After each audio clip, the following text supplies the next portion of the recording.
आपकी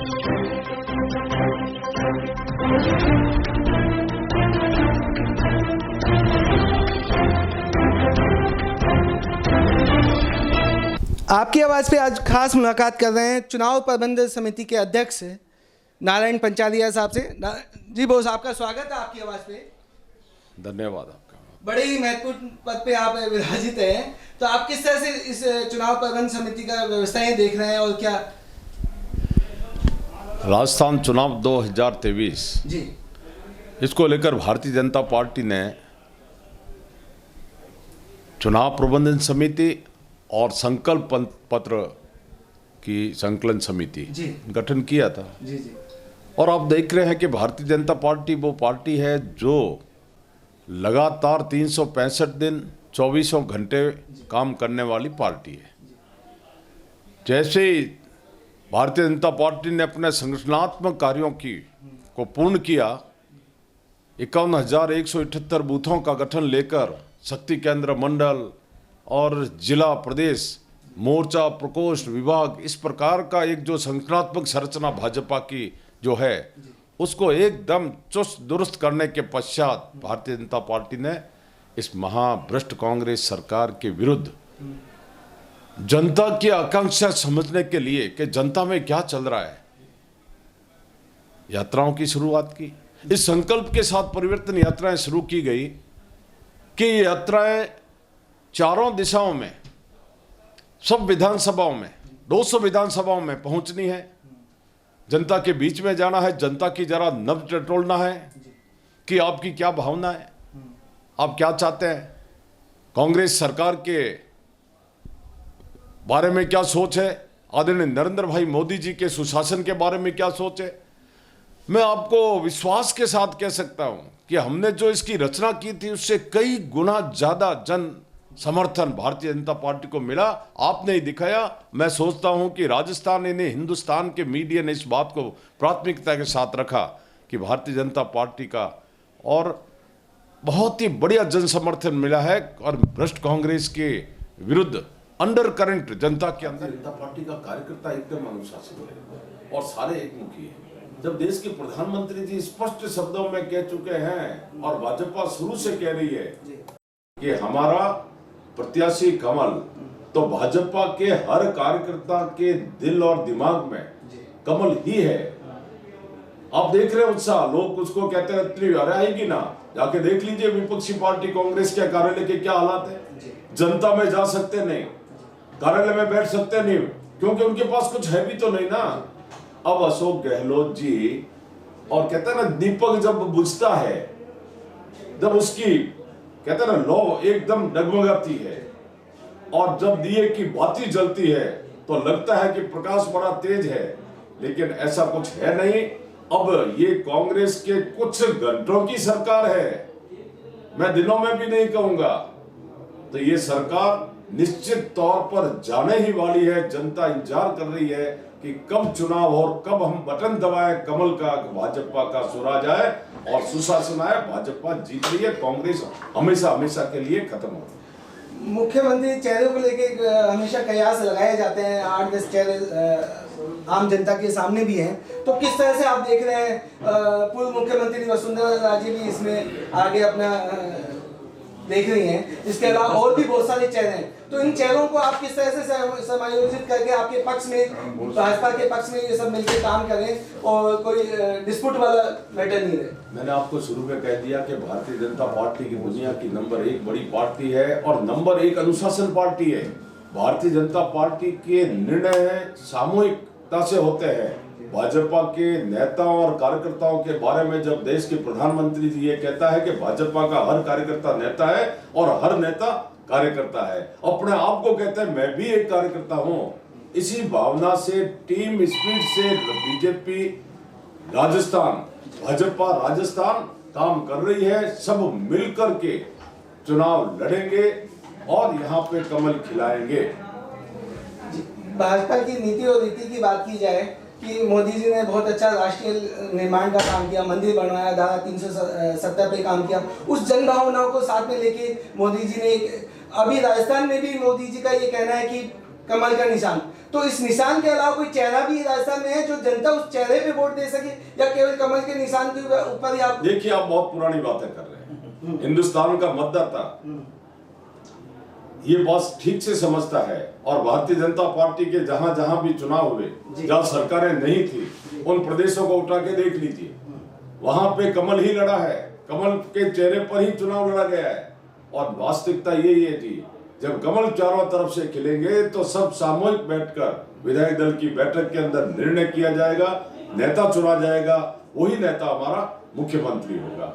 रही बात आपने जैसे अभी कहा कि मोदी जी के कार्यों को लेकर, मैं आपको बताना चाहूंगा जी, 2014 में देश के प्रधानमंत्री नरेंद्र भाई मोदी, और उन्होंने जब शपथ ली तब से लेकर जो 9 साल हुए हैं, शुरू के 5 सालों को आप देखिए, जो अपेक्षा है लोगों की थी, तो लोगों का मूलभूत आवश्यकताओं की पूर्ति की मोदी जी ने घोषणा की थी। मेरा सौभाग्य है कि मैंने 6 साल तक मोदी जी के साथ में पार्लियामेंट में काम किया, और मैं ये विश्वास के साथ कह सकता हूं कि जनता की आवश्यकताओं को पूरा करना, इसी के पर फोकस किया। चाहे जनधन खाता खुलाना हो, चाहे युवाओं के मुद्रा लोन का हो, चाहे उज्ज्वला का हो, संपूर्ण योजनाएं, गरीब कल्याण की सभी योजनाएं लागू की।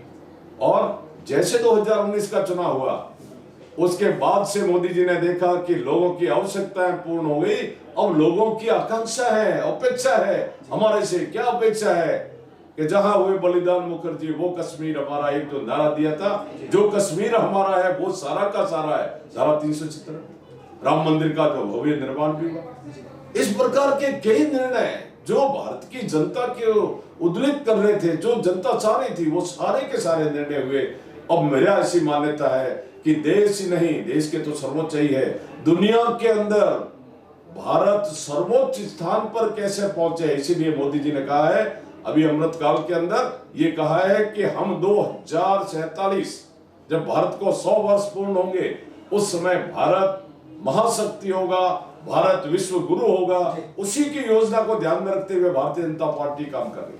कांग्रेस अभी ओबीसी कार्ड खेलती है, जनसंख्या, मुख्यमंत्री जी ने कल ही घोषणा की है कि जनगणना भी जाति आधार पर कराई जाएगी। आप इन मुद्दों से कैसे निपटेंगे? आप ओबीसी है, कांग्रेस ओबीसी है, एसटी एससी की भावनाओं को देखते हुए इस तरह की बोलती है कि जो जिसका जितना जन समर्थन होता है उसको अधिकार। देखिए, अशोक गहलोत जी को मैं कहना चाहूंगा कि जनता आपके झूठे वादों से धोखा खा के बैठी है।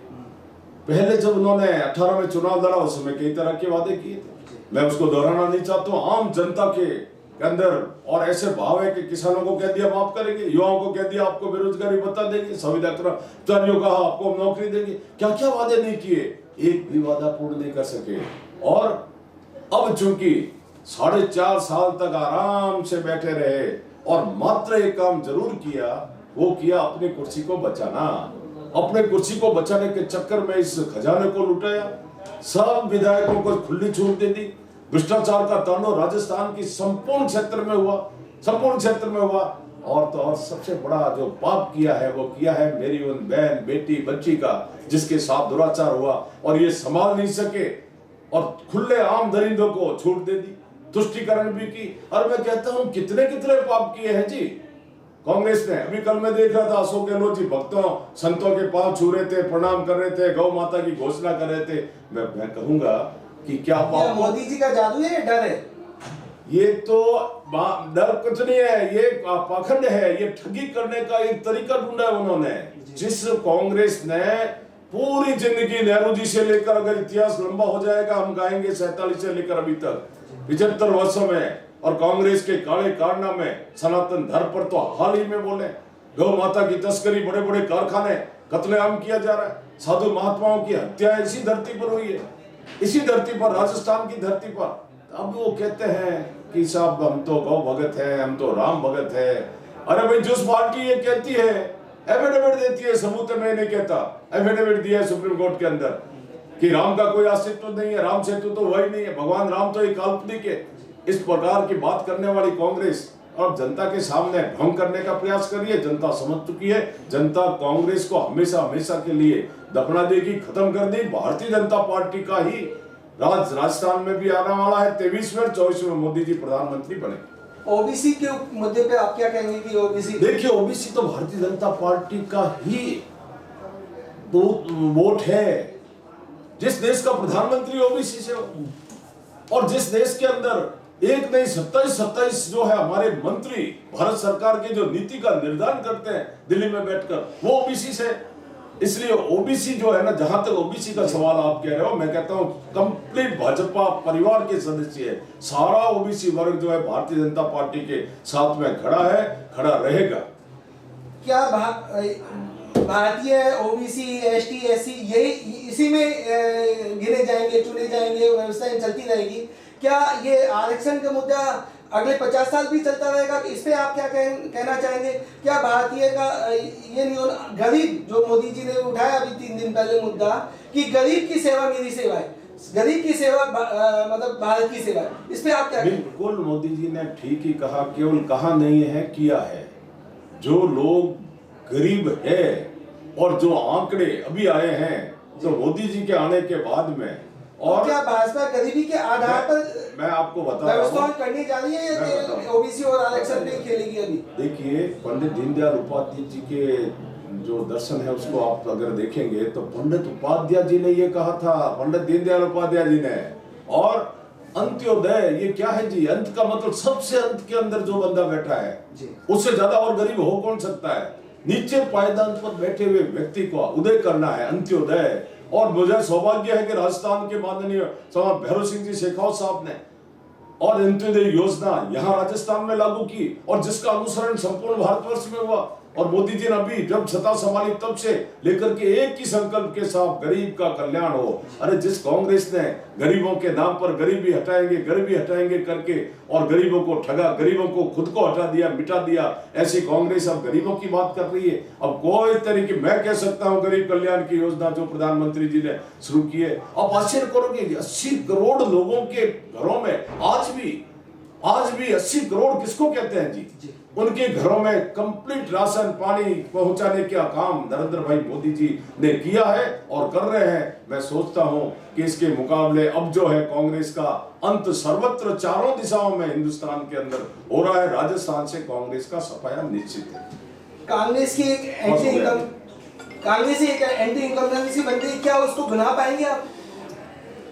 देखिए, कांग्रेस की तो एंटी इनकम्बेंसी शुरू से ही थी, क्योंकि जब सरकार के अंदर आए तो ये तो झूठ बोल के आए, और उसके बाद में इसके अंदर आपसी कलह इतना जबरदस्त रहा कि एक एक छोटे से बच्चे को पूछेंगे ना, वो भी कहेगा, राजस्थान का हर मतदाता हर क्षेत्र में ये कहेगा कि कांग्रेस ने अपनी और अंतःकरण की वजह से और कुर्सी बचाने के चक्कर में इस राजस्थान को की भेंट चढ़ा दी और राजस्थान के खजानों को लूटने के लिए लुटेरों को बिठा दिया। ये हालात जो है यहाँ राजस्थान के अंदर हुए, इसलिए जनता इनको कभी माफ नहीं करेगी जी, कभी माफ नहीं करेगी। भाजपा आने के बाद आम जनता, आप किन मुद्दों पे भाजपा चुनाव लड़ने जा रही है भाजपा, और क्या वादे कर रहे हैं आप? देखिए, मुद्दे तो जनता के हैं। जनता ने स्वयं ने, जब हमने जन आक्रोश यात्रा निकाली थी तो जनता ने हमें मुद्दे दिए, तभी तो हमने परिवर्तन यात्रा निकाली थी। सभी मुद्दों का समाधान 5 साल में हो जाएगा? बिल्कुल 100% आए हैं जो भी ऐसा है। मेरी बात सुनो, आप जो कह रहे हो, जहां तक मुद्दों का प्रश्न है, भारतीय जनता पार्टी के पास एक नहीं अनेक मुद्दे हैं। और तो और इस बार का चुनाव भाजपा कांग्रेस न होके इस बार का चुनाव जनता स्वयं लड़ रही है। जनता कह रही है कि महाभ्रष्ट है, ये लुटेरे हैं, हर क्षेत्र में पैसे खाए हैं। और जिस कांग्रेस के राज में सचिवालय में फाइलों की जगह नोट मिलते हो, जहां सोना उगलती हो अलमारियां सचिवालय की, आप क्या सोचते हो जी क्या हो गया मेरे इस देश का? और जहां बहन बेटी सुरक्षित नहीं, हर माँ बाप सोचते हैं, माता सोचती है, बाप सोचता है मेरी बेटी कॉलेज गई है, सुरक्षित आएगी क्या? हर व्यापारी सोचता है क्या मैं मेरा जो मेरे पास है आज दुकान से जो इकट्ठा किया घर जाऊंगा सुरक्षित पहुंचूंगा कि नहीं पहुंचूंगा? ये हालात है। तो कानून व्यवस्था चौपट और सारे के सारे भ्रष्टाचारी इकट्ठे होकर के सीधा दान करें। और तुष्टिकरण की तो पराकाष्ठा कर दीजिए। तुष्टिकरण कितना तुष्टिकरण कि राम मंदिर को सालासर में उखाड़ के फेंक रहे। और जयपुर की हाल ही की घटना आप कल्पना करो जी, राजस्थान में इतनी हमारे संत महात्माओं की हत्याएं भी हुई है, कई तरह के लोगों की हत्या हुई है, लेकिन किसी को कोई मुआवजा नहीं। यहाँ पर जो मुआवजा दिया गया, एक आपसी रंजिश से लड़ाई थी, उसमें हत्या हो गई, तो 50 लाख रुपए, जैसे कोई शहीद हुआ उस सीमा पर 50 लाख रुपए मुख्यमंत्री जी ने चेक लेके अपने सहयोगी साथी को भेज दिया। साहब ने कह दिया आप घर में एक को नौकरी और दे देंगे, और तो और उसकी महिला घर में कह दिया हम आपको एक सरस बूथ का बूथ भी दे देंगे। ये क्या है जी भाई साहब, एक महिलाओं का मुद्दा, महिलाओं को 33% आरक्षण आप लोगों ने दिया, आपकी सरकार ने, मोदी सरकार ने दिया है कि क्या अब महिलाएं अब मान सकती है कि इस इलेक्शन में भी आप राजस्थान या जो भी 5 स्टेट में इलेक्शन होने जा रहे हैं, महिलाओं को उनके सम्मान के हिसाब से, उनके सम्मान के हिसाब से राजस्थान में क्या 40 सीटों के आसपास महिलाओं को दी जा सकती है? देखिए, राजस्थान यानी हिंदुस्तान की हमारी माताएं हैं, बहनें हैं, महिलाएं हैं, बहुत बहुत प्रसन्न है, और इतनी प्रसन्न है कि एक बहुत वर्षों पुराना, लंबा पुराना एक विषय था।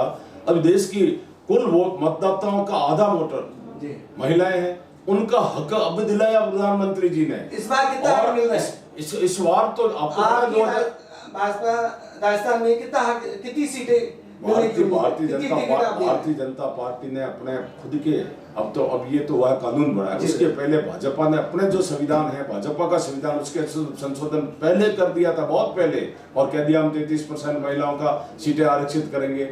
यानी कि अगर वो पदाधिकारी 33% महिलाएं रहेगी तो भाजपा हमेशा से ही महिलाओं की पक्ष रही है, और ये श्रेय आदरणीय प्रधानमंत्री मोदी जी को गया है। अब वो कानून बन चुका है, वो प्रोसीजर में है।